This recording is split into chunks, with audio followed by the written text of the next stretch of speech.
Underrated movies of John Wayne. There will be no quarter given.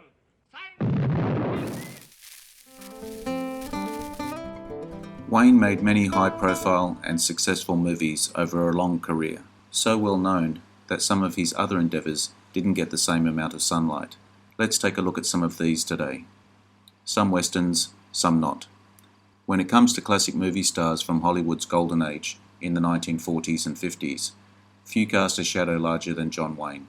In a 5-decade career, Wayne became an iconic western hero, with close to 200 roles in film and television. Wayne is one of those rare movie cowboys whose work has lived on past the genre's peak, making Wayne one of the most enduring stars in history. If you enjoyed this video, take a look at my channel for more. The link's in the description. Let me know your thoughts in the comments. Don't forget to subscribe. Dark Command. After Wayne got his big break in 1939's Stagecoach, he reunited with co-star Claire Trevor the following year for the Civil War set western, Dark Command, where Mary McLeod, Trevor, marries a seemingly innocent schoolteacher named William Cantrell, Walter Pidgeon. She learns her new husband is a bushwhacker, raiding Confederate and Union units. As Cantrell turns his violent attentions to the town, Mary reaches out to her former suitor and pro-Union cowboy, Bob Seaton, Wayne, Here they are. to save the day and stop her dastardly husband.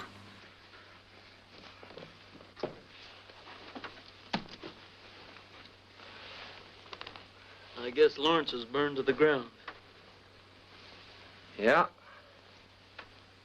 Well, we got a saying down in Texas, it takes a good fire to burn down the weeds. Let the flowers grow. You've got a saying in Texas for just about everything, haven't you? Ever hear what William Shakespeare said? All's well that ends. Reap the Wild Wind.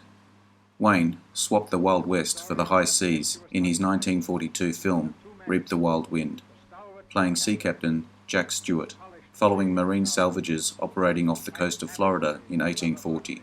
The crew schemes how to maintain their command and navigate torrid love triangles.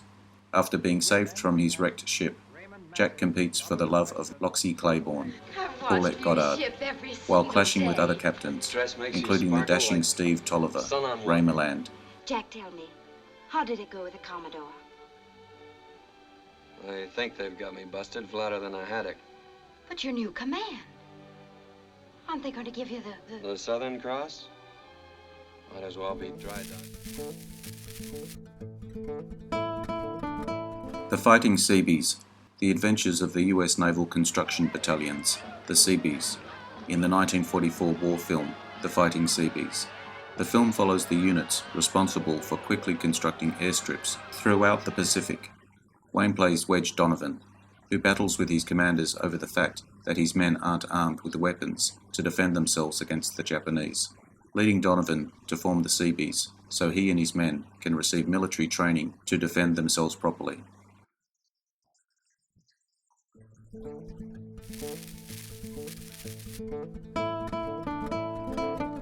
Back to Bataan. The grittiest of Wayne's World War II films was 1945's Back to Bataan, depicting the Pacific Theater's brutal battle for the Philippines. Wayne plays Joseph Madden, an American officer who remains in the Philippines to organize the Filipino resistance to the Japanese after the American military withdrew. Leading the Filipino resistance in bloody guerrilla warfare, Madden witnesses first-hand Japanese war atrocities while waiting for American reinforcements.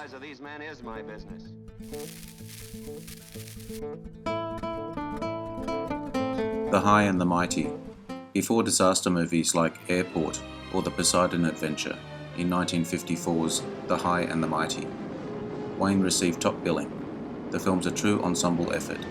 Wayne plays Dan Roman, the first officer of an aircraft flying between Honolulu and San Francisco, which experiences catastrophic in-flight trouble, stress among the passengers, and crew builds. Roman resorts to desperate measures to land the plane safely while dealing with brewing interpersonal conflicts.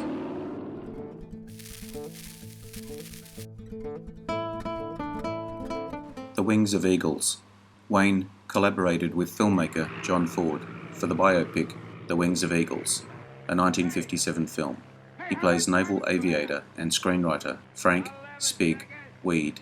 Between World Wars, Weed suffers a tragic accident and becomes a paraplegic. Due to this condition, he has to relearn how to walk while starting a writing career in Hollywood. As Weed becomes closer to his family, he re-enlists in active duty service upon the start of World War II, using his aviation and filmmaking experience in the Pacific.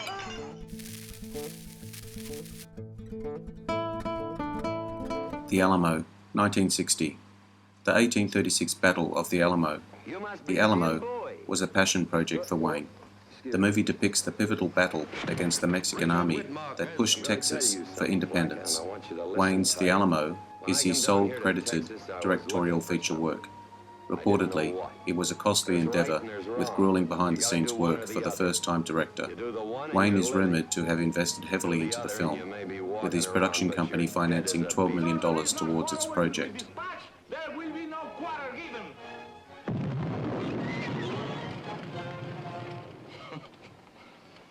I hate to say anything good about that long-winded jackanapes, but he does know the short way to start a war.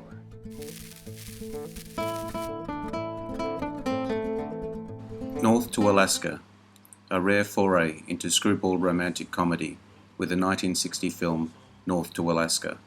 In the film, he portrays gold panner Sam McCord during the Nome Gold Rush of 1901. After striking it rich in the Yukon, McCord agrees to escort his partner, George Pratt's Stuart Granger, fiancé from Seattle to their growing business in Nome. Finding the intended fiancé has already married someone else, McCord passes off a sex worker named Angel, Capucine, as Pratt's betrothed, but he ends up falling for her instead.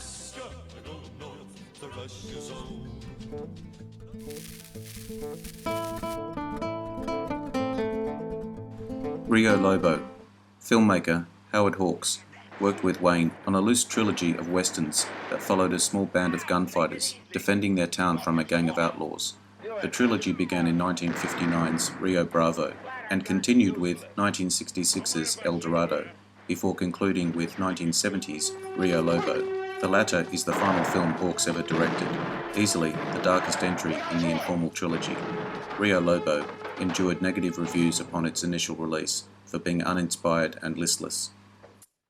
Did they hit you back? No, I did it myself.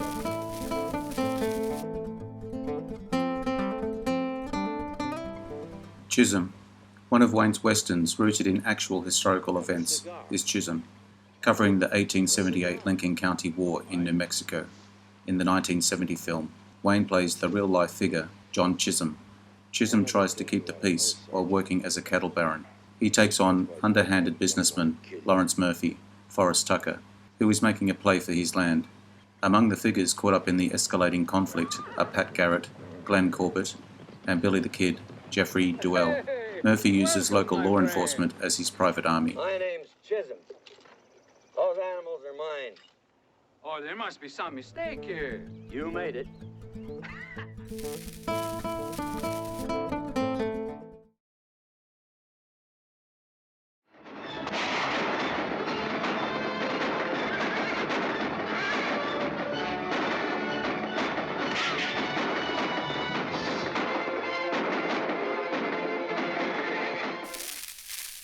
Blow your head off. Yellow. You hear me? This is Ketchum. Now don't move. Don't do anything. You hear me? Yeah, we hear you. I'll tell him to get our horses. If you want to see all my new videos as they come up, subscribe and hit the notification bell. Catch all my other videos by looking at my channel. The link is in the description. Leave me your comments. Check out my Facebook page as well. Like and share. I am Wrangler. Adios. See you again soon. And this knife is certainly everything I heard it was. Interesting facts about famous people.